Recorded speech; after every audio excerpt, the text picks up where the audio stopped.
नमस्कार, स्वागत है आपका मेरे YouTube चैनल पर। मेरा नाम वीना सेठी। जैसे कि आप जानते हैं, हम 11 रजिस्टर्स को मेंटेन करना सीख रहे हैं। तो आज हम सीखेंगे रजिस्टर नंबर 6। तो आइए आज का वीडियो शुरू करते हैं। रजिस्टर नंबर 6 टीकाकरण रिकॉर्ड, यानी 1.5 साल के बच्चों का जो टीकाकरण लगता है वह इस रजिस्टर में दर्ज करना सीखेंगे। इस रजिस्टर में 2 सेक्शन हैं या 2 फॉर्मेट हैं।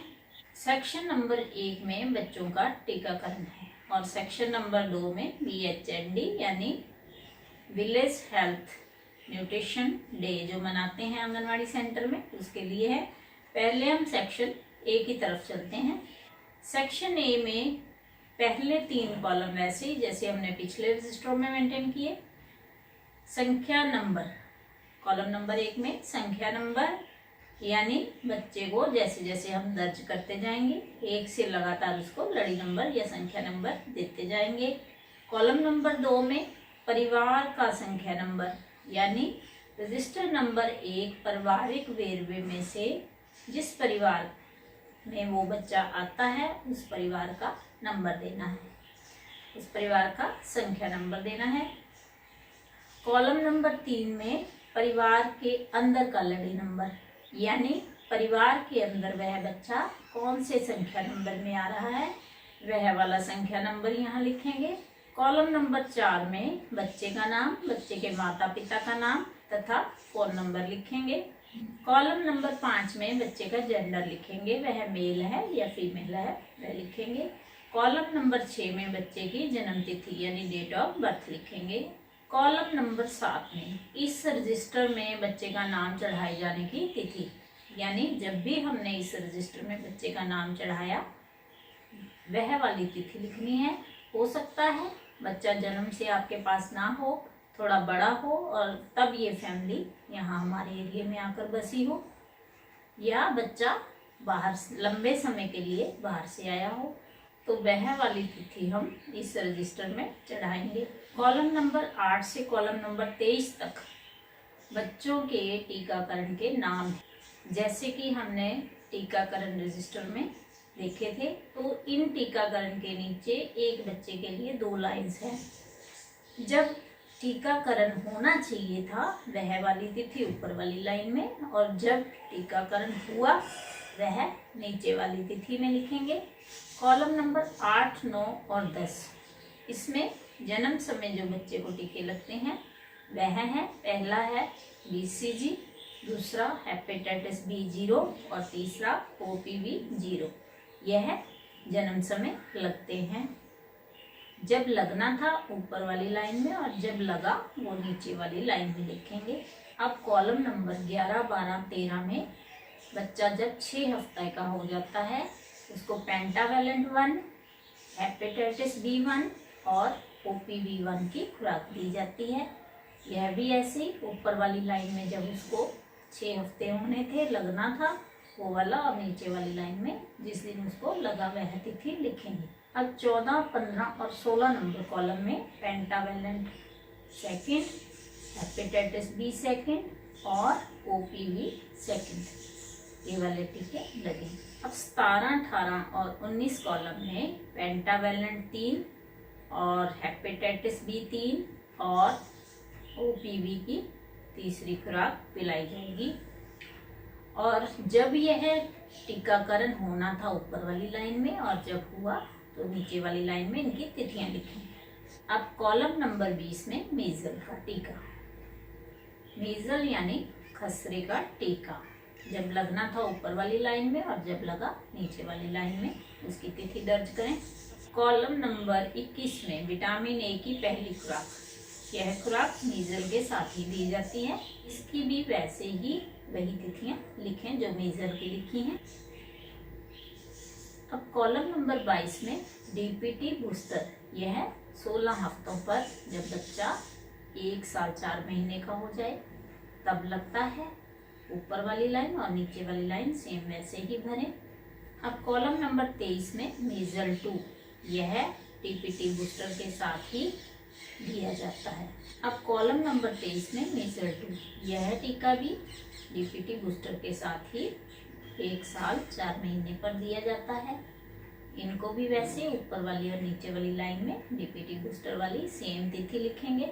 अब कॉलम नंबर 24 में बच्चा 1 साल का हो गया वह वाली तिथि लिखेंगे, यानी बच्चे का जो पहला जन्मदिन है वह वाली तिथि लिखें। और नीचे वाली लाइन में अगर बच्चे के जितने टीके लगने चाहिए थे सब लग चुके हैं तो हाँ लिखें, अगर पूरे नहीं लगे तो नहीं लिखें। अच्छा होगा अगर ऊपर वाली लाइनें हम पहले ही भर लें, यानी कि बच्चे का जब जन्म हुआ तो पहली डोज पे जन्म तिथि, फिर बच्चे के 6 हफ्ते, 10 हफ्ते और 16 हफ्ते, बच्चे के 6 हफ्ते, 10 हफ्ते, 14 हफ्ते और 16 हफ्ते, यह वाली उम्र निकाल कर ऊपर वाली लाइन पहले ही भर लें तो हमें ड्यू लिस्ट बनाने में आसानी होगी। तो यह तो था सेक्शन 1 कैसे भरना है ये हमने सीखा। अब चलते हैं सेक्शन 2 की तरफ। VHND village health nutrition day, पिंड पद्धरी सेहत पोषण। यह दिवस हमारे आंगनवाड़ी सेंटर में हर महीने मनाया जाता है। अब इस पन्ने पर सबसे पहले साल और महीना लिखें। जिस तिथि को VHND होना था वह वाली तिथि लिखें और कॉलम नंबर 2 में जिस तिथि को वास्तव में VHND मनाया गया वह वाली तिथि लिखें। कई बार होता क्या है कि कोई छुट्टी आ जाती है या कोई और काम आ जाता है, इस वजह से ये थोड़ा आगे या पीछे भी किया जा सकता है।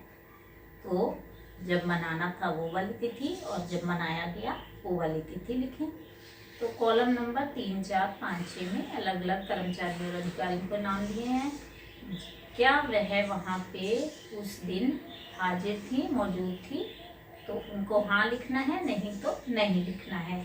3 नंबर में आंगनवाड़ी वर्कर है, 4 नंबर में जैसे सुपरवाइजर हैं, 5 में आशा वर्कर है और 6 में ANM या MPW है। अगर यह उस दिन मौजूद थी तो हाँ पे गोला लगाएं, अगर नहीं तो नहीं पे गोला लगाएं। और कॉलम नंबर 6A में ANM या MPW जो भी मौजूद थे उनका नाम भी लिखें। कॉलम नंबर 7 में क्या सामूहिक शिक्षाओं का आयोजन किया गया, हाँ तो हाँ पे गोला लगाएं, नहीं तो नहीं पे गोला लगाएं। कॉलम नंबर 7A से 7F तक जो जो व्यक्तियों के नाम दिए गए हैं वह उनकी गिनती कितनी थी, वह कितनी गिनती में वहाँ पे हाजिर थे। जैसे गर्भवती औरतें कितनी थी उस दिन, उनकी गिनती, दूध पिलाने वाली माताएं कितनी थी, उनकी गिनती, 6 महीने से 1 साल के बच्चे की माएँ कितनी थी, उनकी गिनती लिखनी है। और 1 साल के ऊपर के बच्चों की कितनी माएँ हाजिर थी, उनकी गिनती लिखें। कितने पिता हाजिर थे, उनकी गिनती लिखें। कितनी दादियाँ नानियाँ हाजिर थी, उनकी गिनती लिखें। अब कॉलम नंबर 7B से 7I तक जिन विषयों पर भी वहाँ पे चर्चा हुई उन विषयों के बारे में विस्तार से लिखें। व्यवहारिक प्रदर्शनों का आयोजित अगर उस दिन किया गया तो हाँ या ना पे गोला लगाएंगे, यानी जैसे बच्चों को खाना कैसे खिलाएं, नव जन्मे बच्चों की देखभाल कैसे करें आदि, अगर ये आयोजित किया तो हाँ और तो गोला पे लगाएं, अगर नहीं तो नहीं पे गोला लगाएं और इनका वेरवा भी लिखें। अब कॉलम नंबर 9 से 13 तक अगर ये सब हुआ तो हाँ पे गोला लगाएं, अगर नहीं तो नहीं पे गोला लगाएं। जैसे कि घर लेकर जाने के लिए राशन बांटा, हाँ या ना। बच्चों का टीकाकरण हुआ, हाँ या ना पे गोला लगाएं। विटामिन A की खुराक दी गई, हाँ या ना। जनेपा पूरक चेकअप हुआ, हाँ या ना, इस पे गोला लगाएं। बच्चों का वजन किया गया, हाँ या ना पे गोला लगाएं। क्या हमने प्रोग्राम रखने से पहले अलग अलग गतिविधियों की सूची बनाई थी या नहीं, जैसे टीकाकरण, इस पे हाँ या ना।